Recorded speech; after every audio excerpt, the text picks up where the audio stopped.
नमस्कार दोस्तों, मैं राकेश कुमार प्रजापति आधुनिक हिंदी चैनल पर आप लोगों का स्वागत करता हूं। हिंदी व्याकरण की श्रृंखला में एक नया बिंदु लेकर मैं आपके सामने फिर से उपस्थित हूं और मैं उम्मीद करता हूं कि आप अपने घरों पर सुरक्षित होंगे, स्वस्थ होंगे, अच्छे होंगे। तो आइए दोस्तों, आज मैंने जो वीडियो चूज किया आपके लिए, जो बिंदु लिया है हिंदी व्याकरण का, वो है कारक। और कारक की वीडियो को शुरू करने से पहले मैं चाहूंगा कि जो विद्यार्थी, जो स्टूडेंट्स या जो मेरे मित्र पहली बार इस वीडियो को देख रहे हैं या पहली बार मेरे चैनल पर आए हैं, वे पहले चैनल को सब्सक्राइब कर लें, नोटिफिकेशन बेल को प्रेस कर लें, उसको दबा लें, ताकि आपको आने वाले वीडियोस की नोटिफिकेशन टाइम पर मिल सके मित्रों। और इसके अलावा मैं चाहूंगा कि अगर आपको ये वीडियो अच्छा लगे तो अन्य लोगों के साथ, आपके दोस्तों के साथ इसको शेयर करें, वीडियो को लाइक करें और नीचे कमेंट बॉक्स में कमेंट करके मुझे बताएं। अगर आपका कोई प्रश्न है तो वहां मैं आपको जवाब देने का प्रयास करूंगा। तो आइए दोस्तों, कारक को शुरू करते हैं। कारक बहुत ही महत्वपूर्ण बिंदु है हमारी हिंदी व्याकरण का, जो कि न केवल हमारी 10वीं 12वीं जो बोर्ड एग्जामिनेशंस होती हैं उनमें, बल्कि जो प्रतियोगी परीक्षाएं रहती है उसमें भी ये प्रश्न पूछे जाते हैं। तो दोस्तों, मैंने बिल्कुल जीरो लेवल से इसको कंप्लीट करवाने का प्रयास किया है कि बिल्कुल निचले स्तर से इसको पढ़ाया जाए, ताकि सभी लोगों को इसका लाभ मिल सके, चाहे वो किसी भी स्तर का विद्यार्थी क्यों ना हो। तो आइए कारक की सबसे पहले बात करते हैं। हिंदी व्याकरण में कारक का महत्व क्या है, क्यों इसका प्रयोग किया जाता है, कारक होता क्या है, इन सभी प्रश्नों के जवाब हम इस वीडियो में पाने वाले हैं। तो देखिए, सबसे पहले कारक की परिभाषा की बात करें, कारक कहते किसे हैं, उसे यदि एक लाइन में हम समझना चाहें तो इस तरह से मैं कह सकता हूं कि क्रिया का निष्पादन करने वाले, क्रिया का निष्पादन करने वाले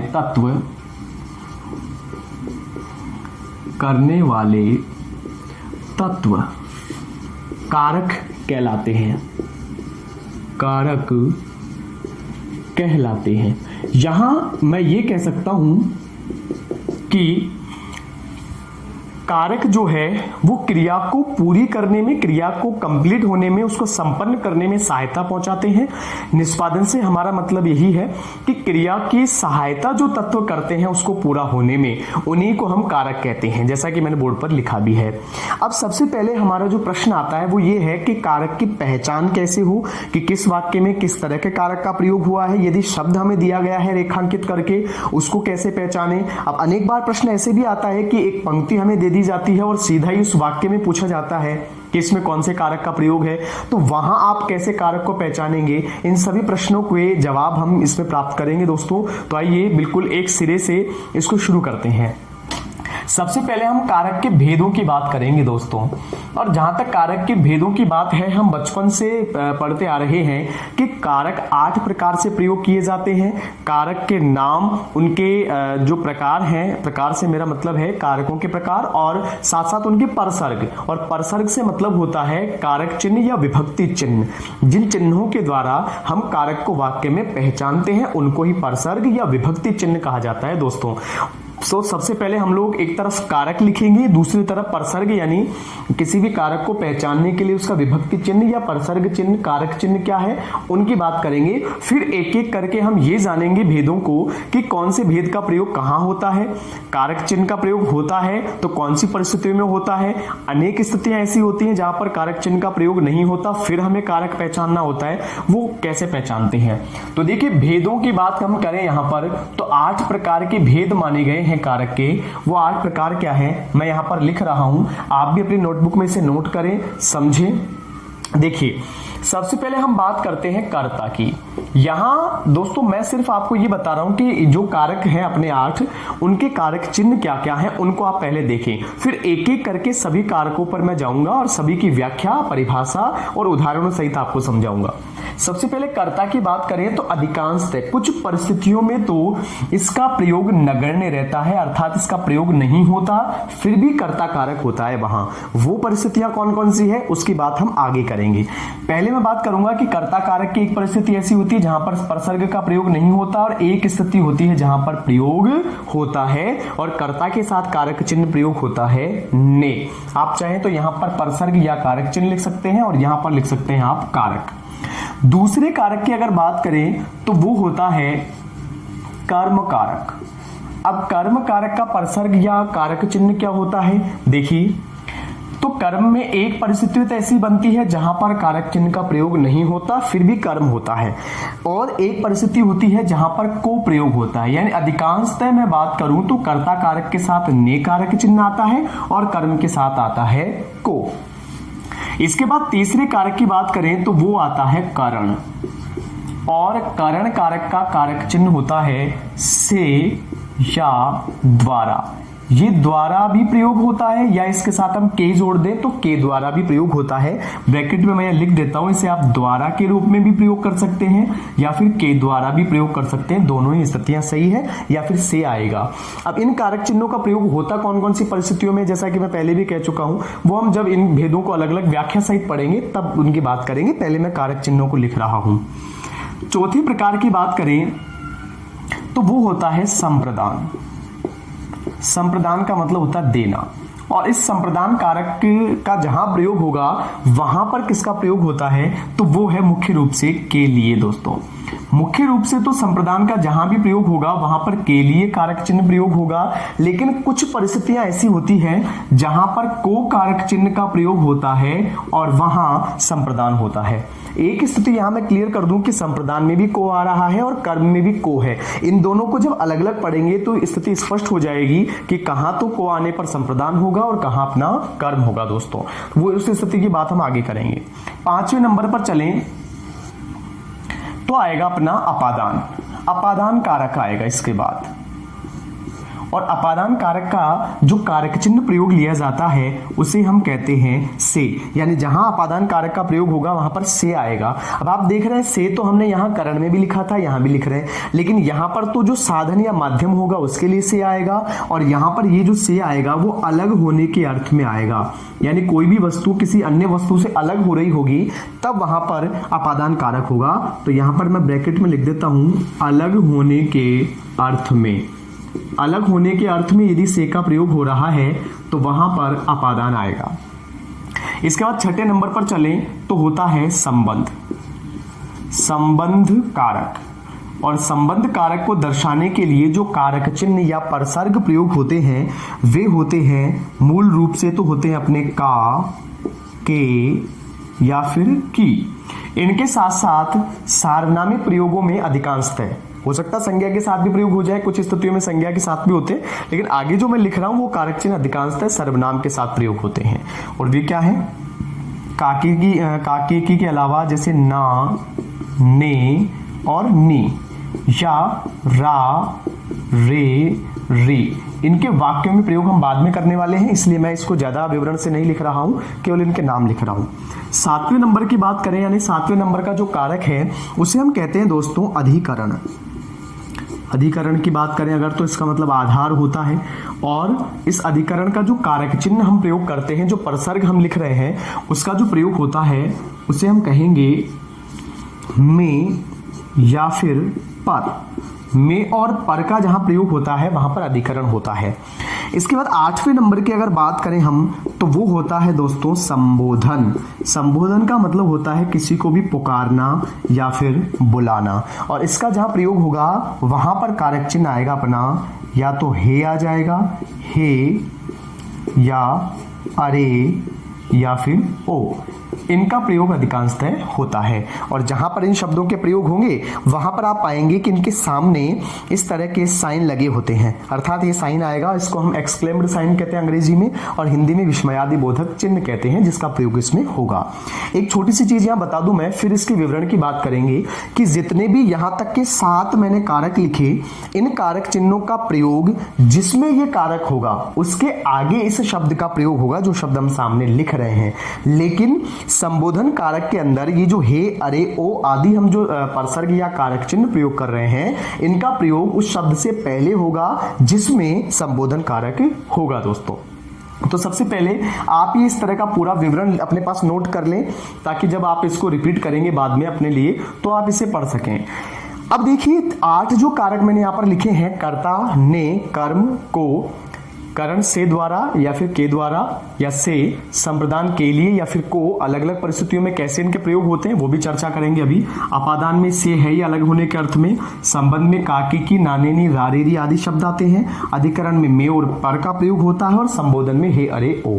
तो आइए अब एक एक करके इन कारकों को हम पढ़ते हैं कि कहाँ किस तरह के प्रयोग होते हैं। तो सबसे पहले अपना जो कारक है वो है कर्ता। कर्ता कारक के प्रयोग किस तरह से होते हैं वाक्य में और कैसे इसकी पहचान की जा सकती है, आइए उसकी बात करते हैं। सबसे पहले कर्ता कारक को देखें तो ने का प्रयोग इसमें होता है। पहले तो मैं इस स्थिति को क्लियर कर दूं कि कहां तो ने का प्रयोग होता है और कहां नहीं होता है, उसके बाद कर्ता की बात करेंगे। तो देखिए, जहां पर चूंकि आप पहले क्रिया पढ़ चुके हैं तो आपको पता है, इसलिए मैं बता रहा हूं कि जहां भूतकालीन क्रिया होगी, यानी जहां पर भूतकाल होगा और यदि ने का प्रयोग करना वहां जरूरी होगा तब ही ने आएगा, अर्थात ने केवल भूतकालीन क्रियाओं में आता है, अन्यथा नहीं आता। वर्तमान और भविष्य का शब्द यदि कोई प्रयोग किया जा रहा है वहां कर्ता के साथ ने का प्रयोग नहीं होता, केवल भूतकाल में होता है। अब जिन मित्रों ने क्रिया नहीं पढ़ी है, पहले क्रिया के टॉपिक को नहीं पढ़ा है, तो हमारे चैनल पर क्रिया की वीडियोस मौजूद हैं जिनकी लिंक हमने डिस्क्रिप्शन में भी दे दी है, वहां से जाकर आप पहले उसे देख लें ताकि आप समझ सके कि भूतकालीन क्रियाओं का प्रयोग कैसे होता है। तो देखिए, उदाहरण से अगर हम बात करें तो पहला ही उदाहरण मैं आपके लिए लिखता हूं ने का पहले, और ने में जैसे मैंने लिखा महेश ने भोजन बनाया। अब आप यहां देख रहे हैं कि महेश ने भोजन बनाया, ये जो एक पंक्ति है इसमें ने का प्रयोग किया गया है। पहले तो आपको मैं बताऊं कि कर्ता का प्रयोग होता कहां है, उसके बाद कारक चिन्ह की बात करें तो जो क्रिया को संपन्न करेगा, क्रिया को करने वाला जो कारक होता है उसे ही कर्ता कहते हैं। तो ये जो बनाने का काम हो रहा है इसको महेश कर रहा है, इसलिए हम इस महेश को मानेंगे कर्ता कारक।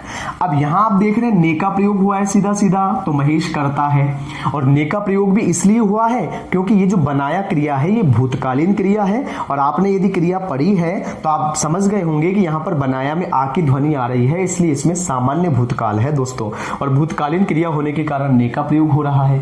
अब मैं आपको बताता हूं कि कौन सी परिस्थिति में ने का प्रयोग नहीं होगा, कैसे आप पहचानेंगे कि उसमें कर्ता कारक है। देखिए, जैसे मैंने लिखा राम खाना खा रहा है।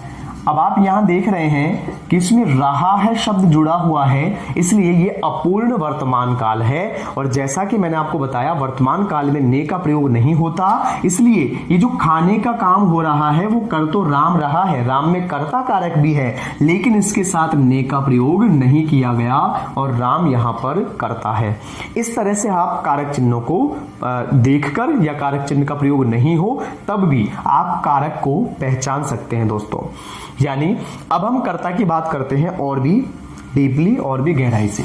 तो यहां तो मैंने आपको समझाया कि ने का प्रयोग कहां होगा और कहां नहीं होगा।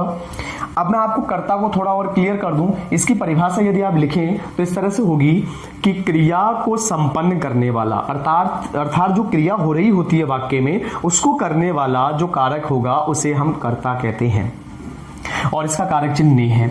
और उदाहरणों की बात करें, जैसे मैंने कहा रमा विद्यालय जा रही है, विद्यालय जा रही है। अब आप यहां देख रहे हैं कि जाने का काम किया जा रहा है, और जो व्यक्ति ये जाने का काम करेगा उसे ही हम कर्ता कहेंगे। तो यहां पर जाने का काम कौन कर रही है? रमा, और यहां पर है वर्तमान काल, इसलिए यहां पर ने नहीं आया, लेकिन इसमें जो कारक है वो है कर्ता, और वो कर्ता कारक होगा रमा में दोस्तों। तो इस तरह से हमने कर्ता की बात की। आइए दूसरे कारक की बात करते हैं। दूसरे नंबर का जो कारक है अपना वो है कर्म।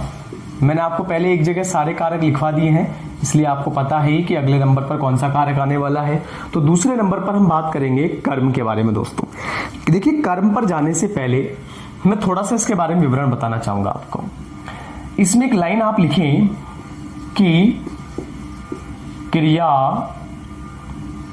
के होने का, जब क्रिया होगी उसके होने का, क्रिया के होने का फल जिस पर पड़ता है, फल जिस पर पड़ता है उसे कर्म कारक कहते हैं, उसे कर्म कारक कहते हैं। अब आप यहां देख रहे हैं कि यहां पर फल पड़ने से मतलब है प्रभाव पड़ना। कोई भी क्रिया संपन्न होगी और उसका प्रभाव जिस वस्तु पर पड़ रहा होगा बस वही कर्म होगा।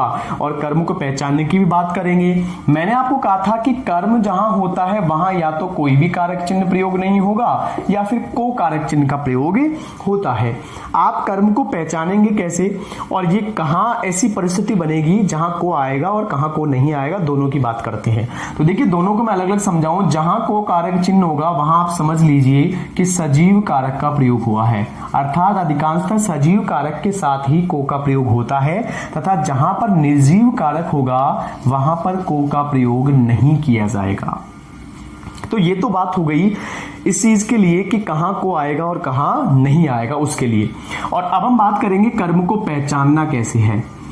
तो कर्म को पहचानने के लिए आप एक काम करें, वाक्य में सबसे पहले क्रिया को देखें, उसके बाद आप देखें कर्ता को।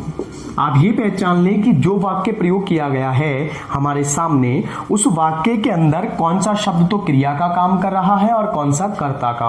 और दोनों के बीच में आप यहां पर एक प्रश्न करें, क्या या फिर किसको। इन दोनों प्रश्नों से जो उत्तर आएगा वही उत्तर आपका कर्म होगा दोस्तों। देखिए हम उदाहरण से इसको देखते हैं। यहां इसके उदाहरण लिख देता हूं मैं। जैसे मैंने लिखा राम ने पत्र पढ़ा। एक ये जो वाक्य है, अगर आप चाह रहे हैं कि यहां पर मैं ये देखूं कि कौन सा शब्द कर्म का काम कर रहा है तो उसको पहचानना आसान है। सबसे पहले आप क्रिया को देखें, क्रिया लिखी हुई है पढ़ना। उसके बाद आपको कर्ता को देखना है। दो तरीके हैं कर्ता को पहचानने के कि पढ़ना क्रिया को कौन कर रहा है, राम, और राम के साथ क्या लगा हुआ है, ने। तो कर्ता में ने कारक चिन्ह आता है। इस तरह भी आप इसे पहचान सकते हैं। तो दो चीजें हमने देख ली, क्रिया और कर्ता। अब हम प्रश्न करेंगे कर्ता और क्रिया के बीच में। यहां अब मैंने एक प्रश्न किया, राम ने क्या पढ़ा, और इसका उत्तर हमें प्राप्त हो रहा है पत्र। तो बस आप निश्चिंत हो जाइए, यही पत्र आपका उत्तर है और इसके अंदर है कर्म कारक। कर्म कारक का इसमें प्रयोग किया गया है। अब यहां आप देख रहे हैं कि पत्र के साथ को नहीं लिखा हुआ। ये वाक्य इस तरह से नहीं है कि राम ने पत्र को पढ़ा, नहीं, क्योंकि पत्र निर्जीव है इसलिए को का प्रयोग हमने नहीं किया। अब को का प्रयोग कैसे होगा, एक उदाहरण से आपको बताता हूं। मैंने लिखा रमा ने मां को बुलाया। मान लीजिए ये एक हमारा वाक्य है। मैंने आपको कहा था सिर्फ हमें ये देखना है कि इसमें कर्ता क्या प्रयोग हो रहा है, इसमें क्रिया क्या है, उसके बाद हमें कर्म को पहचानना है। जैसे मैंने लिखा है यहां पर बुलाना क्रिया है और बुलाने का काम कर रही है रमा, तो रमा है कर्ता। अब यहां हम प्रश्न करेंगे रमा ने किसको बुलाया। अब आप देख रहे हैं उत्तर मिल रहा है मां को बुलाया। अब ये जो मां शब्द यहां पर प्रयोग हो रहा है, इसमें हम कारक देखेंगे तो हमें मिलेगा कर्म। उसका कारण आपके सामने है, क्योंकि को कारक चिन्ह का प्रयोग हो रहा है, प्रश्न करने पर उत्तर मां आ रहा है, इसलिए इसमें कर्म कारक है। अब आप दोनों में अगर तुलना करेंगे तो पाएंगे कि यहां पर पत्र निर्जीव था इसलिए को नहीं आ रहा था। यहां पर आप देख रहे हैं कि मां जो शब्द है वो सजीव है, इसलिए इसके साथ को कारक चिन्ह का प्रयोग हुआ है। इस तरह से आप वाक्य को देखकर उसमें प्रश्न करके, जैसा कि मैंने आपको तरीका बताया, आप कर्म कारक को पहचान सकते हैं दोस्तों। आइए अब हम बढ़ते हैं अगले कारक की तरफ। और अगला कारक मैंने अभी लिखवाया आपको कर्म के बाद में करण कारक। तो देखिए करण कारक को कैसे पहचानना है। हालांकि मैं वीडियो के अंत में आपको ये भी बताने वाला हूं दोस्तों कि अगर किसी वाक्य में किसी पद को रेखांकित नहीं किया गया है और फिर आपसे कारक पूछा जा रहा है, तब आप किस तरह से कारक बताएंगे उस वाक्य में। इसलिए आप वीडियो को पूरा देखें, धैर्य रखकर देखें। तो देखिए तीसरे नंबर की अगर बात करें हम, तो वो है अपना करण कारक। देखिए, और करण कारक में अगर मैं एक शब्द लिख दूं साधन या माध्यम, तो ये गलत नहीं होगा। अर्थात करण कारक का मतलब है साधन या माध्यम। अब ये साधन या माध्यम क्या है, आप इसे परिभाषा कह सकते हैं, आप करण की व्याख्या कह सकते हैं इसे, जिसे मैं अब बोल रहा हूं। क्या होगा वो, हम इसमें लिखेंगे कि क्रिया को संपन्न करने के लिए जिस माध्यम या साधन की आवश्यकता होती है उसे करण कहते हैं। अर्थात क्रिया को संपन्न करने का साधन या माध्यम ही करण कहलाता है, ये आप कह सकते हैं इसमें। दूसरा, इसके कारक चिन्ह की अगर बात करें, जैसा कि मैंने पहले भी कहा था, तो इसमें कारक चिन्ह आता है से। या फिर के द्वारा, इन दो कारक चिन्हों का या परसर्ग का प्रयोग इसमें किया जाता है। अब करण में कुछ स्थितियां हैं दोस्तों। पहली चीज तो ये कि जहां पर आपने से या के द्वारा देखा और जिसके साथ ये से या के द्वारा जुड़ा हुआ है संज्ञा या सर्वनाम के साथ, वो साधन और माध्यम का काम कर रहा है, तो आप लिख सकते हैं कि करण है। लेकिन इसके साथ ही साथ कुछ विशेष स्थितियां और होती हैं इसमें। एक तो साधन और साथ तथा अंग विकार, ये अगर परिस्थिति बन रही है तब वहां भी हमेशा करण कारक का प्रयोग ही होता है। इन तीनों परिस्थितियों के उदाहरण देकर मैं आपको समझाता हूं। सर्वप्रथम हम देखते हैं से या के द्वारा कैसे प्रयोग होता है। जैसे मैं लिखूं, मैं पेन से लिखता हूं। अब आप यहां देख रहे हैं लिखना क्रिया हो रही है और लिखने के लिए जिस साधन का प्रयोग किया जा रहा है वो है अपना पेन, और इस पेन के साथ आगे से कारक चिन्ह भी जुड़ा हुआ है। तो बड़ी सरलता से आप ये देख सकते हैं कि क्रिया को कंप्लीट करने के लिए, क्रिया को पूर्ण करने के लिए जिस तत्व की हमें आवश्यकता हुई वो था पेन, अर्थात इस पेन ने हमें सहायता पहुंचाई लिखने के लिए। तो ये अपना हो गया साधन अर्थात माध्यम हो गया इसको लिखने का, इसलिए ये पेन जो है वो करण कारक का काम करेगा यहां पर। इसके बाद साधन माध्यम आप समझ गए, और उदाहरण मैं बोलकर बता देता हूं आपको। जैसे मैंने कहा मैं बस से जयपुर जाता हूं, तो जयपुर जाने के लिए मैंने जो साधन या माध्यम प्रयोग किया वो अपनी है बस, तो बस में क्या होगा, करण कारक होगा। अब हम जैसे बात करें साथ की, तो मैं लिखूं मां रमा के साथ गई है। अब इस वाक्य में आप देख रहे हैं साथ जुड़ा हुआ है, रमा के साथ के साथ लगा हुआ है, और जहां पर साथ लग जाए वहां भी करण कारक होता है दोस्तों, ये विशेष स्थिति है। साथ ही साथ अंग विकार की अगर बात करें, अंग विकार का मतलब होता है किसी के भी शरीर के किसी अंग में कोई विकार हो किसी भी अंग के अंदर, तो उससे जुड़ा हुआ वाक्य बने। अब कैसे बनेगा, जैसे मैंने लिखा वह पैर से लंगड़ा है। कोई व्यक्ति मान लीजिए पैर किसी व्यक्ति का खराब है और उस व्यक्ति को हम लंगड़ा कह रहे हैं, और उसमें हमने इस तरह से प्रयोग किया कि वह पैर से लंगड़ा है। अब आप देख रहे हैं पैर जो है उसके साथ से लगा हुआ है और अंग विकार का काम कर रहा है, अर्थात अंग में उसके विकार है, एक अंग में कोई समस्या है। ऐसे वाक्य में जहां से आएगा उसमें हमेशा करण कारक का प्रयोग होगा, अर्थात से कारक चिन्ह का यहां प्रयोग किया गया है। तो इससे पहले पैर जो शब्द आ रहा है उस पैर शब्द के अंदर करण कारक है दोस्तों। साथ ही साथ और उदाहरण अगर मैं आपको समझाऊं, मैंने लिखा रमा आंख से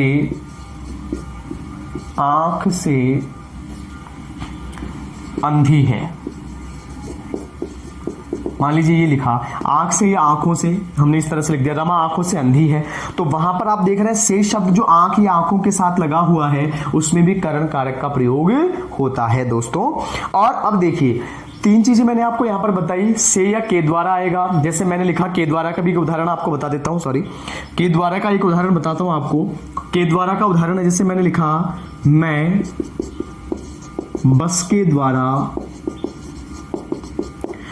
के द्वारा बाजार गया। आप यहां देख रहे हैं कि बाजार जाने का काम हो रहा है, और बाजार जाने के काम के लिए जो माध्यम हम प्रयोग कर रहे हैं वो है अपनी बस, और बस के साथ के द्वारा जुड़ा हुआ है तो करण कारक है। दूसरा माध्यम आ जाए, जैसा कि माध्यम है ये। दूसरा साथ आ जाए, जैसा मैंने लिखा तब भी वही होगा, और अंग विकार आ जाए तब भी हमेशा करण कारक का ही प्रयोग होता है दोस्तों। तो आप इसे आसानी से पहचान सकते हैं। आइए अगले कारक पर चलते हैं।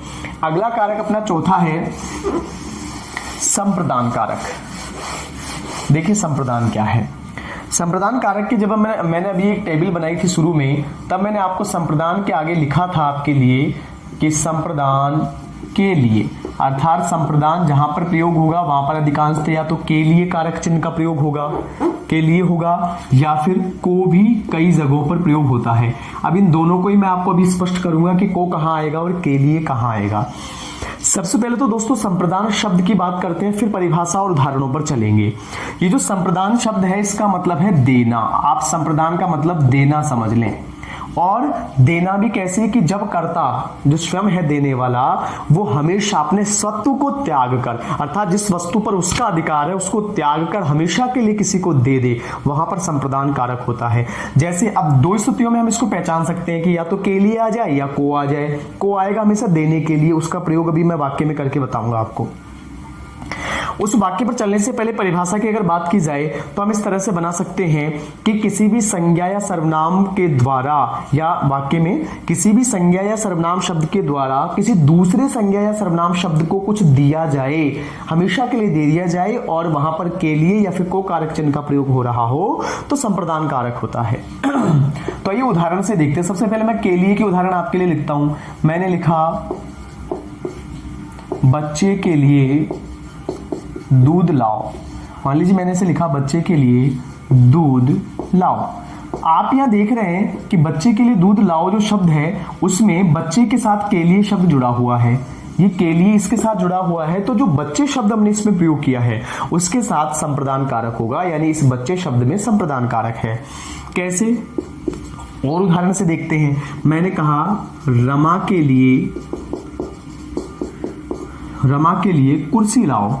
अब आप यहां देख रहे हैं रमा के लिए कुर्सी लाओ। अब आप यहां देख रहे हैं कि रमा के साथ के लिए जुड़ा हुआ है और उसके लिए कुछ मंगवाया जा रहा है, उसे कुछ दिया जा रहा है, इसलिए यहां पर के लिए शब्द प्रयोग हुआ है और रमा जो शब्द हम प्रयोग कर रहे हैं उसमें संप्रदान कारक है दोस्तों। अब मुख्य बात यह है कि के लिए जहां आएगा वहां तो आप आराम से कर लेंगे क्योंकि संप्रदान के लिए हमेशा इसमें जुड़ा रहता है, लेकिन को का प्रयोग कैसे होगा। देखिए मैंने कहा जैसे कि भिखारी को भीख दो। अब यहां देखिए दोस्तों, गौर से देखिएगा, चूंकि मैंने अभी भी आपको करण पढ़ाया और उससे पहले कर्म पढ़ाया, तो कर्म में हमने देखा था कि कर्म कारक के अंदर को का प्रयोग होता है, लेकिन कर्म में को आता है उस स्थिति में जब क्रिया का प्रभाव शब्द पर पड़ रहा हो, और संप्रदान में को आता है कि किसी व्यक्ति को कुछ दिया जाए और हमेशा के लिए कर्ता अपना स्वत्व त्याग कर उसको हमेशा दे दे, कोई वस्तु हमेशा के लिए दे दे, और को का प्रयोग हो तो वहां पर हमेशा संप्रदान होता है। दोस्तों इसको आप स्टार लगाकर लिख ले, क्योंकि कई बार क्या रहता है हम कंफ्यूजन में को जैसे देखते हैं तो हम कर देते हैं इसमें तो कर्म होगा, चूंकि को दो तरह से प्रयोग होता है तो वहां पर वो अपना गलत हो जाता है। तो ये सावधानी आपको रखनी है, पहले वाक्य को शांति से धैर्य के साथ पढ़ें और फिर ध्यान दें कि वहां पर प्रयोग तो हुआ है को, लेकिन किस आधार पर किस अर्थ में हुआ है। अब आप यहां भिखारी को भीख दे रहे हैं तो हमेशा के लिए दे रहे हैं, उसे मांग थोड़ी लेंगे वापस कि साहब हमने भीख दी थी तुम्हें अब हमें वापस दे दो, ऐसा थोड़ी हो सकता है। तो भिखारी को हमने दिया, को शब्द जुड़ा हुआ है भिखारी के साथ, तो यहां पर हो गया संप्रदान का। अब अगर बात करें और को के उदाहरणों की, जैसे मैंने लिखा द्विकर्म क्रिया, मैंने दोस्तों आपको पढ़ाई थी पिछले वीडियो में अगर आपको ध्यान हो, और उसमें मैंने लिखाया था दो कर्म आते हैं उसमें। जैसे मैंने लिखा रमा ने सुधा को पत्र लिखा। गौर से देखिएगा दोस्तों, अगर आपसे इस सेंटेंस में ध्यान सुनिए, अगर इस सेंटेंस में आपसे क्रिया पूछी जाए तो 100% द्विकर्म क्रिया है, लेकिन यदि आपसे इस वाक्य में ये शब्द अंडरलाइन करके पूछ लिया जाए इसमें कारक कौन सा प्रयोग हुआ है, तो बिना देरी किए आप इसमें लिखेंगे को कारक चिन्ह प्रयोग हो रहा है, इसलिए यहां पर संप्रदान कारक है। दिया जा रहा, पत्र दे देगी तो हमेशा के लिए तो देगी उसको। या अगर हम ऐसे लिखें राम ने महेश को लड्डू दिया, ये वाक्य मान लीजिए मैंने लिखा। अब यहां पर महेश को लड्डू दिया जा रहा है, को कारक चिन्ह का प्रयोग हुआ महेश के साथ, तो वाक्य में तो द्विकर्म क्रिया है, लेकिन यहां पर को आ जाने के कारण इस महेश शब्द में संप्रदान होगा मित्रों।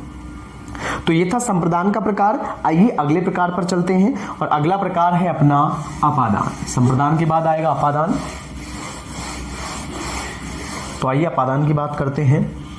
सबसे पहले अपादान में कौन से कारक चिन्ह प्रयोग होते हैं उनकी चर्चा करते हैं। अपादान में से आता है, और ज्यादा विवरण लिखने की जरूरत मुझे इसलिए नहीं है क्योंकि पहले मैं आपको एक विवरण बनाकर देख चुका हूं कि अलग होने के अर्थ में इसका प्रयोग किया जाता है। कैसे होगा, सबसे पहले अगर परिभाषा की बात की जाए तो अपादान है क्या उसकी चर्चा करते हैं।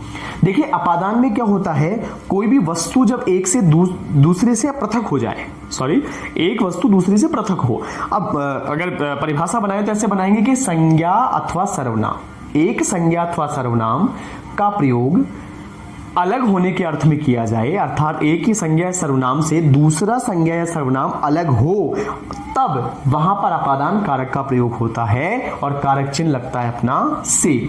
आइए उदाहरण की बात करें। जैसे मैंने लिखा पेड़ से पत्ता गिरा, ये मैंने लिखा।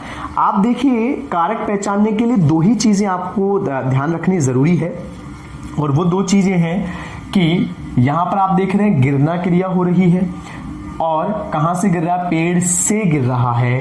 अब आप गौर से सुनिएगा, पेड़ एक शब्द है, पत्ता एक शब्द है। अब ये पत्ता इस पेड़ से अलग हो रहा है। अब अलग होने का अर्थ आ गया क्योंकि पत्ता पेड़ से अलग हुआ, लेकिन आप एक चीज ध्यान रखिएगा, जो चीज अलग होगी उसमें अपादान नहीं होगा।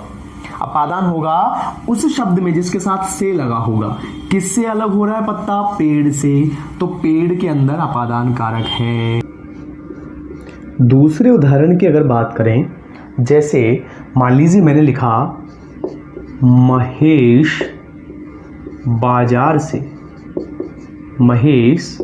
बाजार से फल लाया। अब आप यहां देख रहे हैं कि लाना क्रिया हो रही है, फल लाए जा रहे हैं, और कहां से लाए जा रहे हैं, बाजार से। बाजार में से जुड़ा हुआ है, से कारक चिन्ह आ गया। अब इससे हमें ये पता चल रहा है कि से आ रहा है तो कारक तो इसमें होगा, लेकिन कौन सा होगा उसकी पहचान कैसे करेंगे। तो उसकी पहचान हम इस तरह से करेंगे कि फल लाए जा रहे हैं बाजार से, बाजार से फल अलग हो गए, अलग होने का अर्थ आ रहा है, और बाजार से फल अलग हो रहे हैं, इसलिए बाजार में हम अपादान कारक कर देंगे। दोस्तों कुछ विशेष स्थितियां इसमें भी हैं जिनको मैं यहां लिखना चाहूंगा कि अगर दूरी से जुड़ी हुई बात की जाए, अवस्था परिवर्तन हो, अभी मैं आपको बताऊंगा, दूरी से जुड़ी हुई बात की जाए, अवस्था परिवर्तन हो, या किसी से कोई कुछ सीखा जाए, सीखने की बात की गई हो। अभी उदाहरणों से आपको क्लियर करूंगा सारी चीजें। कोई वस्तु कहीं से निकल रही हो, निकलना आदि जो चीजें होती हैं उनमें से का प्रयोग किया गया हो उनको समझाने के लिए, और फिर ऐसी स्थिति बन रही हो, वहां पर भी अपादान होता है। दोस्तों जैसे दूरी की बात करूं मैंने जैसे लिखा मेरा गांव जयपुर से, मैंने लिख दिया जयपुर से दूर है। मेरा गांव जयपुर से दूर है। अब आप यहां पर देख रहे हैं कि दूरी की बात की गई है, गांव और जयपुर उन दोनों की आपसी दूरी को बताया गया है, और इस दूरी को बताने में बीच में जो यहां पर जयपुर शब्द प्रयोग हुआ है उसके साथ से कारक चिन्ह आ रहा है, इसलिए जहां से आ जाए और दूरी की बात की जाए वहां पर फिर अपादान कारक का ही प्रयोग होता है। दूसरी बात, जैसे अवस्था परिवर्तन की बात करें, देखिए दोस्तों अवस्था परिवर्तन क्या है। अवस्था का मतलब यहाँ है स्थिति से, किसी भी चीज की जो अवस्था है उसको बदल दिया जाए, वो अवस्था पूरी तरह से बदल जाए और वहां पर से आए तो फिर अवस्था परिवर्तन होती है और अपादान होता है। जैसे मान लीजिए हमने लिखा राधा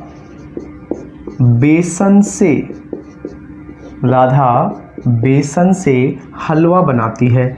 अब आप यहां देख रहे हैं हलवा बनाती है, यहां पर बनाना क्रिया हो रही है, किसी चीज को बनाया जा रहा है, लेकिन आप यहां देख रहे हैं कि बेसन की जो स्थिति थी, बेसन जिस अवस्था में था उस अवस्था को बदलकर हमने क्या कर दिया, हलवा बना दिया। तो बेसन की प्रकृति, बेसन की जो अवस्था थी वो बदल गई और बेसन के साथ लिखा हुआ है से। तो ऐसी कंडीशन में भी हमेशा अपादान कारक होता है। जैसे मान लीजिए मैं ऐसे लिखूं माँ आटे से रोटी बनाती है, तो आटा जो शब्द प्रयोग हमने किया उसके साथ जो से लग रहा है उसमें अपादान कारक का प्रयोग माना जाएगा। जैसे इसके अलावा आगे हम देखें, सीखने की बात करें तो हम इसमें लिखेंगे बालक माँ से बोलना सीखता है। अब आप यहाँ देख रहे हैं बालक जो है माँ से बोलना सीख रहा है, इसका मतलब माँ शब्द के साथ से जो लगा हुआ है वो तो इस बात को दर्शा रहा है कि इसमें कारक है अपादान, पहली कंडीशन। दूसरा और विशेष रूप से देखें तो इसमें सीखने की बात की गई है, जहां सीखना शब्द आए और माँ अध्यापक या कुछ भी कोई भी शब्द आ जाए, मेरा कहने का मतलब ये नहीं है, तो से जिसके साथ जुड़ा होगा उसमें भी अपादान होगा। जैसे हम इस तरह से लिख दें कि सभी छात्र अध्यापक से ज्ञान सीखते हैं, तो वहां पर जो से आ रहा है उसके कारण अपादान है। सीखना हो गया। निकलने की बात करें, अच्छा मुझे तुरंत एक चीज और याद आ गई, निकलना के साथ साथ दोस्तों इसमें तुलना भी आती है, माफ कीजिएगा पहले मैं भूल गया था, तुलना दिमाग से स्लिप हो गया। तुलना जो शब्द है, तुलना की जाए, कंपैरिजन किया जाए दो चीजों के मध्य, तो वहां भी हमेशा अपादान होता है। आइए इनके उदाहरणों को भी देख लेते हैं। तो अब ये हो गया, इसके बाद निकलना, जैसे मैंने कहा हिमालय से गंगा निकलती है, हिमालय से गंगा निकलती है। और दोस्तों हिमालय से गंगा निकलने के लिए मुझे एक शेर याद आता है श्री दुष्यंत कुमार जी का, कि हो गई है पीर पर्वत सी पिघलनी चाहिए, अब इस हिमालय से कोई गंगा निकलनी चाहिए। तो दोस्तों हिमालय से ही गंगा निकलती है, और हिमालय जो शब्द यहाँ प्रयोग हो रहा है उससे निकलने का काम हो रहा है, कोई वस्तु निकल रही है। वहां पर आप देखेंगे से जिसके साथ जुड़ा होगा, निकलने की बात की जाए से जिससे जुड़ा होगा, हिमालय से, समुद्र से, कहीं से भी, तो जिसके साथ से होगा उसमें अपादान होगा। जैसे मैं ऐसे कहूं, गोताखोर समुद्र से मोती निकालता है या मोती चुनता है। अब वो कहाँ से चुन रहा है, कहाँ से लेकर आ रहा है, समुद्र से उसके साथ लगाएंगे हम समुद्र के साथ, तो उसमें अपादान होगा। यहाँ हम गंगा के निकलने की बात कर रहे हैं, गंगा निकल रही हिमालय से, तो हिमालय शब्द के साथ हम क्या कर देंगे, अपादान कारक जोड़ देंगे, अर्थात इसमें अपादान कारक हो जाएगा। तुलना की बात करें दोस्तों, तो तुलना में क्या होगा, जैसे मैंने लिखा राधा मोहन से बड़ी है, राधा मोहन से बड़ी है। और दोस्तों अगर आपने विशेषण पढ़ा है और नहीं पढ़ा है तो आप बिल्कुल मेरे चैनल पर जाकर पढ़ सकते हैं, विशेषण का वीडियो पहले से अपलोड किया जा चुका है, तो वहां से आप देखेंगे कि अवस्थाएं मैंने पढ़ाई थी विशेषण की, उसमें मैंने आपको ये तुलना बताई थी। यहाँ कैसे तुलना हो रही है उसकी बात करते हैं। राधा और मोहन दोनों को आपस में जोड़ा जा रहा है, राधा और मोहन दोनों को आपस में जोड़ा जा रहा है, और कहा जा रहा है कि राधा मोहन से बड़ी है, मतलब राधा और मोहन की तुलना की जा रही है, उनकी समानता को जांचा जा रहा है, उन दोनों के मध्य कंपैरिजन किया जा रहा है। तो से जिसके साथ होगा, तुलना की जाए और जिसके साथ से जुड़ा होगा उसी में अपादान होगा। तो मोहन के साथ से जुड़ा हुआ है तो इसमें अपादान कारक हो गया। दोस्तों ये कुछ विशेष परिस्थितियां थी मित्रों जिसमें अपादान कारक का प्रयोग किया जाता है। ये कुछ उदाहरण थे, आप भी अपने मन से उदाहरण बनाएं, उनमें देखें कि किस तरह से कारक का प्रयोग हुआ है, और जो चीज नहीं समझ में आए, आपको लगे कि इसमें मुझे कुछ डाउट है, तो आप कमेंट बॉक्स में जाकर मुझे कमेंट करें, मुझे पूछें, उसको व्याख्या सहित विवरण के साथ पूरी तरीके से आपको मैं समझाने का प्रयास करूंगा। दोस्तों आइए अगले कारक पर चलते हैं। अपादान के बाद अगर बात करें तो संबंध कारक लिखा हमने।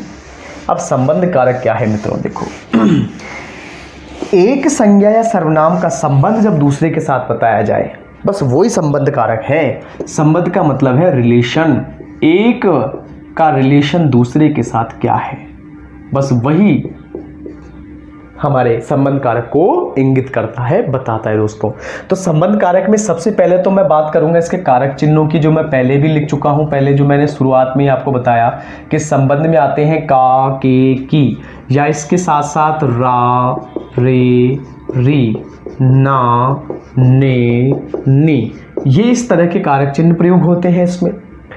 अगर आप चाह रहे हैं कि इसको और स्पष्ट करूं तो परिभाषा में बोलना चाहूंगा, आप चाहें तो लिख सकते हैं कि संबंध में संज्ञा या सर्वनाम का संबंध जब दूसरे संज्ञा या सर्वनाम से जोड़ा जाए वहां पर संबंध कारक का प्रयोग होता है, और कारक चिन्ह इस तरह से प्रयोग होंगे।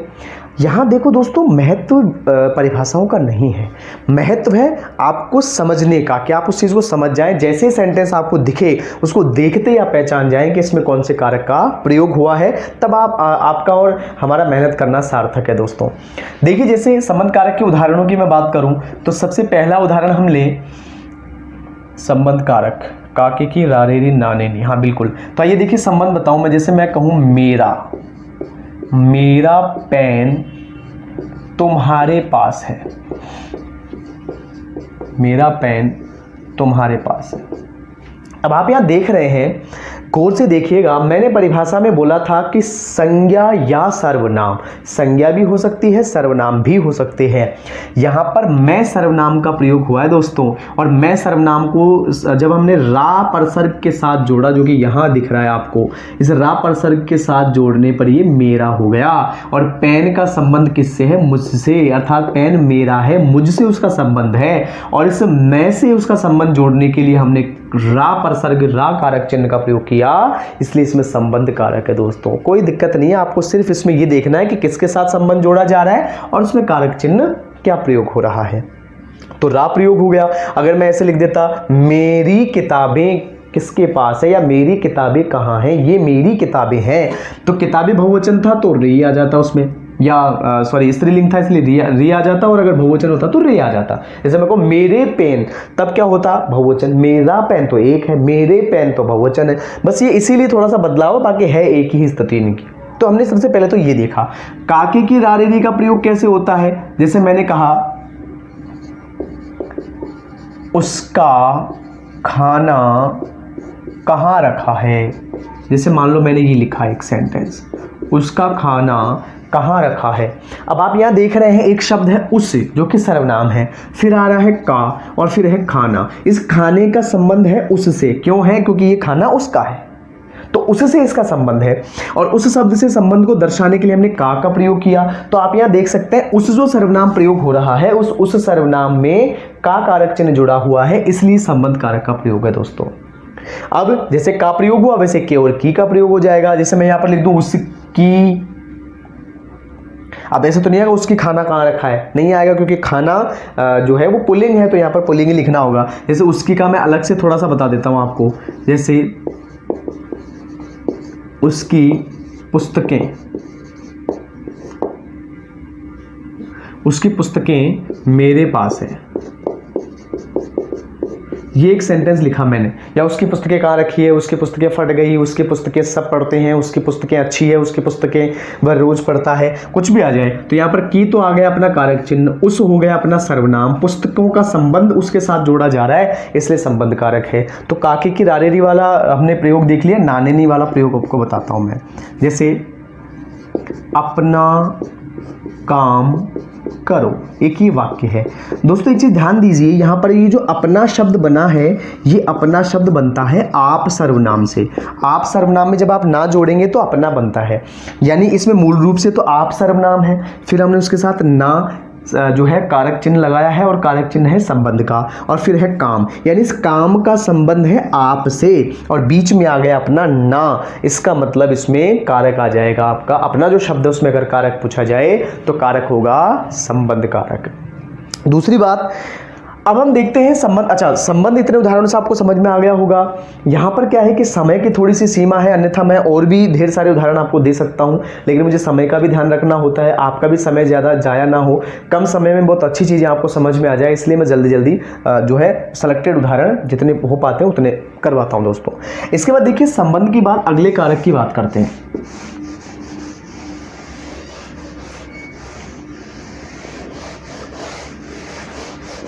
संबंध के बाद अगला जो अपना प्रकार है कारकों का, उसमें हमने देखा था अधिकरण कारक।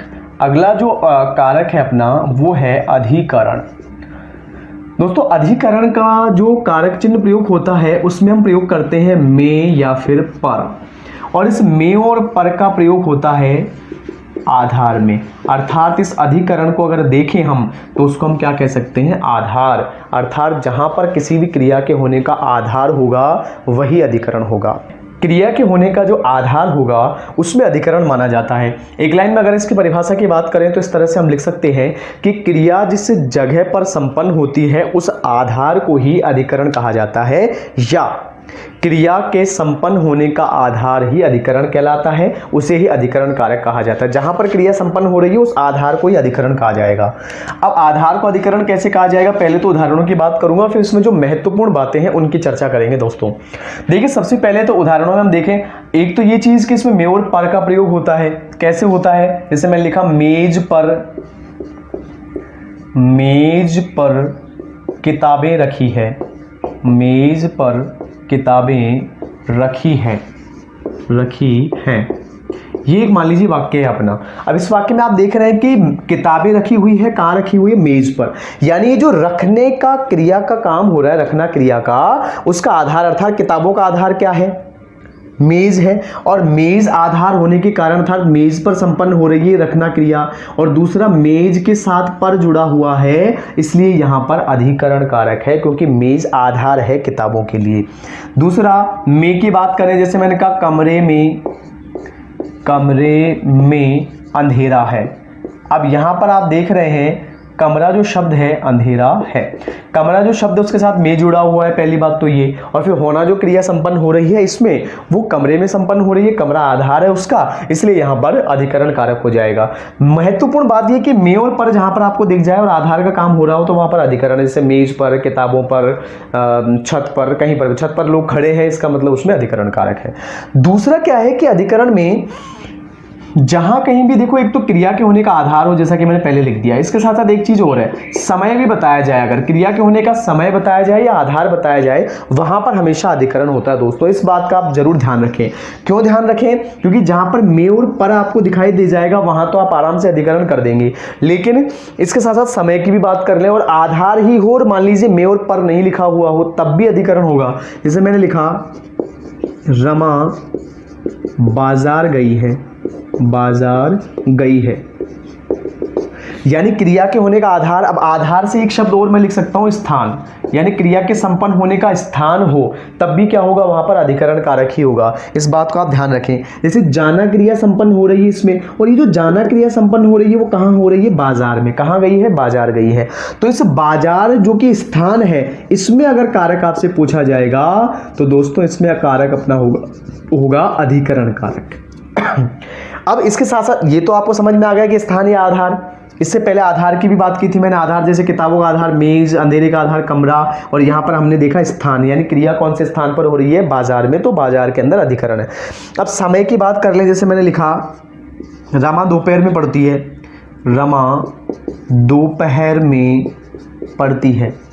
अब आप यहां देख रहे हैं क्रिया के होने का समय बताया गया है इसमें, और दोपहर शब्द के साथ में जुड़ा हुआ है, और पढ़ना क्रिया का समय है कि दोपहर में पढ़ती है। तो यहां पर में आ जाने के कारण और समय की तरफ इंगित करने के कारण अधिकरण कारक होगा दोस्तों। तो ये कुछ परिस्थितियां हैं, क्रिया के होने का आधार, समय और स्थान, और उसके साथ में और पर जुड़ा हुआ हो, नहीं भी हो और क्रिया के होने का स्थान बताया गया हो, तब अधिकरण कारक होता है। इसके बाद हम अगले कारक की तरफ बढ़े तो वो है अपना अंतिम कारक, और उसका नाम है दोस्तों संबोधन कारक। जी हाँ, और संबोधन को पढ़ने के बाद हम कारक के मुख्य बिंदुओं की बात करेंगे। जैसा कि मैंने शुरुआत में आपसे कहा था कि वीडियो को आपको एंड तक देखना है, क्योंकि अंतिम चरण में मैं आपको बताने वाला हूं कि वाक्य में कारक कैसे पहचाने जाते हैं। तो देखिए, सबसे पहले अंतिम भेद की बात कर लेते हैं, जो कि है अपना संबोधन। और संबोधन कारक में किस तरह से जो है प्रयोग होता है। सबसे पहली बात तो ये कि संबोधन में कारक चिन्ह कौन से आते हैं, तो इसमें हम कारक चिन्ह प्रयोग करते हैं अरे, हे या ओ, ये कारक चिन्ह इसमें प्रयोग होते हैं। शुरुआत में मैंने आपसे कहा था कि अधिकांशतः कारक चिन्हों के प्रयोग जिस शब्द को हम प्रयोग कर रहे हैं उससे आगे लगते हैं, लेकिन यानी उससे दूसरी तरफ। जैसे मैंने यहां पर कोई शब्द लिखा महेश से, तो यहां पर से कारक चिन्ह महेश के बाद हो रहा है। तो जो 7 कारकों के भेद हमने पढ़े उन सब में बाद में आएगा, शब्द के बाद कारक चिन्ह आएगा। केवल एक संबोधन ही ऐसा कारक है जिसमें ये कारक चिन्ह उससे पहले प्रयोग होते हैं, बस। और वो उदाहरणों से आपको समझ में आएंगे। उससे पहले परिभाषा की 2 लाइन आपको बोल देता हूं, जिस मित्र को लिखनी हो वो लिख सकता है। और परिभाषा इसमें ये होगी कि किसी भी संज्ञा या सर्वनाम को जब पुकारा जाता है वहां पर संबोधन कारक का प्रयोग होता है। और पुकारा कैसे जाएगा, आइए उदाहरण से बात करता हूं। जैसे मैंने कहा अरे मोहन तुम आ गए। अब मोहन को यहां पर पुकारा जा रहा है, बोला जा रहा है, अरे मोहन तुम आ गए। यहां पर आप देख रहे हैं अरे शब्द का प्रयोग मोहन से पूर्व हुआ है। अब यदि आपसे पूछा जाए, इसको अंडरलाइन कर दे कि इसमें किस तरह के कारक का प्रयोग किया गया है, तो संबोधन। छोटी सी चीज आपको और बताना चाहूंगा यहां पर, मान लीजिए अरे, हे और ओ का प्रयोग नहीं हो, सीधा ही पुकारा जाए, राम तुम कहां जा रहे हो, राम तुम कहां जा रहे हो। अब इसमें जो है राम को पुकारा जा रहा है, लेकिन किसी भी तरह के कारक चिन्ह का प्रयोग नहीं हुआ है, लेकिन यहां पर जो राम शब्द है उसको पुकारा गया, इसलिए इसमें हम संबोधन कारक ही बताएंगे दोस्तों। तो इस प्रकार जो ये शब्द मैंने लिखे अरे, हे, ओ, इनका प्रयोग हो, ओ राम इधर आना, ओ महेश इधर आना, या ओ महेश मेरा काम करना, ओ महेश वहां जाकर आओ, इस तरह की बात की जाए। संबोधन का मतलब पुकारना या बुलाना ही होता है, तो पुकारा जाए या बुलाया जाए। दूसरा, नहीं भी शब्दों का प्रयोग हो इनका और केवल बुलाने का ही काम किया गया हो, पुकारा गया हो किसका, तब भी किसी को, तब भी आपको उसमें संबोधन ही बताना है। तो इस तरह से हमने जो 8 प्रकार के अपने कारक थे उनके भेदों के बारे में बात कर ली है। उदाहरणों से मैंने एक एक चीज को आपको समझा दिया है। आइए अब कारक के महत्वपूर्ण बिंदुओं की बात करते हैं हम। महत्वपूर्ण बिंदुओं में सबसे पहले तो मैं आपको एक चीज बताऊं कि देखिए 2 या 3 तरह से प्रश्न बन सकते हैं एग्जाम में, चाहे कोई सा भी पेपर आप दे रहे हो। कैसे प्रश्न बनेंगे? पहले तो आपको ये पूछा जा सकता है, कोई भी वाक्य देकर, एक वाक्य बोर्ड पर मैं बताऊंगा अभी लिखकर, एक वाक्य मान लीजिए आपको दे दिया गया, फिर उसमें आपसे पूछा जाएगा किसी भी एक पद को रेखांकित करके, यानी कोई भी एक शब्द होगा उसको रेखांकित कर देंगे और फिर उसमें पूछा जाएगा बताइए इसमें कौन सा कारक है। तो वहां पर आप उसके प्रयोग करने के तरीके या फिर कारक चिन्ह को देखकर समझ सकते हैं कि कौन सा प्रयोग किया गया है। लेकिन मान लीजिए जैसे मैंने लिखा एक वाक्य, राम ने रावण को मारा, ये एक स्थिति है। अब इसमें मान लीजिए किसी भी पद को रेखांकित नहीं किया गया, पूरा वाक्य आपको एग्जाम में दे दिया गया राम ने रावण को मारा, और फिर वाक्य में पूछा जाए, अगर 10वीं कक्षा आरबीएसई बोर्ड के स्टूडेंट्स इस वीडियो को देख रहे हैं तो आप इस चीज़ को जान लें कि आपके एग्जाम में इस तरह के ही प्रश्न अधिकांशतः पूछे जाएंगे, 99%। क्यों? क्योंकि आपके जो टॉपिक है सिलेबस में वो है काल, कारक, वाच्य, एक ही जगह तीनों दिए हुए हैं, तो एक ही सेंटेंस में तीनों पूछ लेता है वो। इसमें काल कौन सा है, कारक कौन सा है और वाच्य क्या है, तीनों बताइए। तो काल हम पढ़ चुके हैं, तो उस हिसाब से काल बता सकते हैं, इसके अंदर भूतकाल है और सामान्य भूतकाल है। दूसरा, अब कारक पूछेगा, शब्द कोई भी अंडरलाइन नहीं है, तो फिर पूरे वाक्य में हम जो है कारक कैसे बताएं, आइए उसकी बात करते हैं। कुछ नहीं करना है, वाक्य में पहचानने के लिए आपको सिर्फ क्रिया को देखना है। इसमें मारना क्रिया है, और जैसे क्रिया को देखा, उस क्रिया को देखने के बाद वाक्य की तरफ चलना है, जो अपना मुख्य वाक्य उस तरफ, इस तरफ आगे बढ़ना है। अब आगे बढ़ते हुए क्या करोगे? क्रिया से आगे बढ़ने पर जो पहला शब्द ऐसा हो, गौर से सुनिए, जो शब्द पहला ऐसा हो जिसके साथ कारक चिन्ह का प्रयोग हुआ हो, तो उसी में कारक बताना है। यानी रावण के साथ सबसे पहले को कारक चिन्ह का प्रयोग हुआ है, तो इसमें कारक बता दो आप। को का मतलब कर्म कारक है और कर्म कारक है इस पूरे वाक्य में। दूसरी बात, अब हो सकता है स्थिति ऐसी नहीं हो, दूसरी स्थिति हो, और दूसरी स्थिति क्या हो सकती है कि पूरे वाक्य में कारक चिन्ह आया ही नहीं हो। पहली कंडीशन तो मैंने क्या बताई कि क्रिया की तरफ से इधर चलना है, जिस शब्द के साथ सबसे पहले कारक चिन्ह आए, यानी रावण के साथ आ गया यहाँ, और रावण के साथ मैं आकर मान लीजिए यहाँ आता, जैसे एक वाक्य लिख के बता देता हूँ आपको पहले में, जैसे मान लो ये आता, राम ने आम खाया, मान लीजिए ये है, राम ने आम खाया, ये वाक्य है। अब खाना क्रिया हमने देख ली, अब हम इस तरफ चलेंगे, और इस तरफ चलते समय हम ये ध्यान देंगे कि क्रिया से इस तरफ चलते समय पहला शब्द कौन सा आया जिसके साथ कारक चिन्ह है। तो आप देख रहे हैं आम के साथ तो कुछ नहीं लगा हुआ, राम के साथ ने लगा हुआ है, इसका मतलब राम में कर्ता कारक है, और इस पूरे वाक्य में भी कर्ता कारक ही आपको बताना है। ये तो हो गई पहली कंडीशन। दूसरी कंडीशन क्या है, अगले उदाहरण से बताता हूं आपको। मान लीजिए कोई ऐसा वाक्य है जिसमें पूरे वाक्य में ही कारक चिन्ह नहीं आया, फिर कैसे बताएंगे? तो उसका भी उपाय है अपने पास। जैसे मैं इस तरह से लिखूं, राम पत्र लिखता है, मान लीजिए ये अपना एक वाक्य है। अब इसमें आप देख रहे हैं कि लिखना क्रिया है और किसी भी शब्द के साथ कारक चिन्ह या परसर्ग या विभक्ति चिन्ह का प्रयोग नहीं हुआ, तब क्या करेंगे? तब भी हमें वही फॉर्मूला अपनाना है, इस तरफ से आगे की ओर बढ़ते रहेंगे, और सबसे पहले तो ये देखना है कि क्या किसी शब्द के साथ कोई कारक चिन्ह आया है क्या। अगर आया है तो वो उसमें बता देंगे, लेकिन नहीं आया तब हम क्या करेंगे? तब हम देखेंगे कि क्रिया के नजदीक जो शब्द है सबसे, उसमें कौन सा कारक है, वही कारक पूरे वाक्य में होगा। यहां तो हम कारक चिन्ह देख रहे थे, अगर कारक चिन्ह हो तो क्रिया के समीप वाला बताना है। यहां पर क्रिया के जस्ट नजदीक आगे जो आए शब्द, उस शब्द में जो कारक होगा वही वाक्य में बता दीजिए आप। अब पत्र में जो है कौन सा कारक है? कर्म, तो ये कर्म कारक पूरे वाक्य में ही हो जाएगा दोस्तों। इस तरह से मैंने आपको ये भी बता दिया है कि अगर अंडरलाइन नहीं है शब्द तो फिर वाक्य में कैसे कारक पहचानना है आपको। दूसरा, प्रत्येक कारक को जब हम व्याख्यात्मक तरीके से अलग अलग विवरण के रूप में पढ़ रहे थे तब मैंने ये भी चर्चा की थी कि किस किस तरह से जो कारक चिन्ह आएंगे, और दो कारक चिन्ह, जैसे से वाले कारक चिन्ह की हमने बात की। से कारक चिन्ह दो जगह प्रयोग हो रहा था, पादान में भी प्रयोग था और करण में भी था, और दूसरा को कारक चिन्ह कर्म में भी आ रहा था और उसके अलावा संप्रदान में भी आ रहा था। तो उसकी मैंने चर्चा कर ली पहले कि किस तरह से आप उसमें अंतर कर सकते हैं। दूसरी बात, फिर भी कोई चीज़ आपको नहीं समझ में आए तो आप कमेंट बॉक्स में जाकर मुझे कमेंट कर सकते हैं, वहां मैं और अच्छे तरीके से आपको समझाने का प्रयास करूंगा दोस्तों। तो इस प्रकार कारक के टॉपिक को हमने कंप्लीट कर लिया है दोस्तों। एक नए वीडियो के साथ फिर से आपसे मुलाकात होगी, तब तक के लिए नमस्कार, धन्यवाद।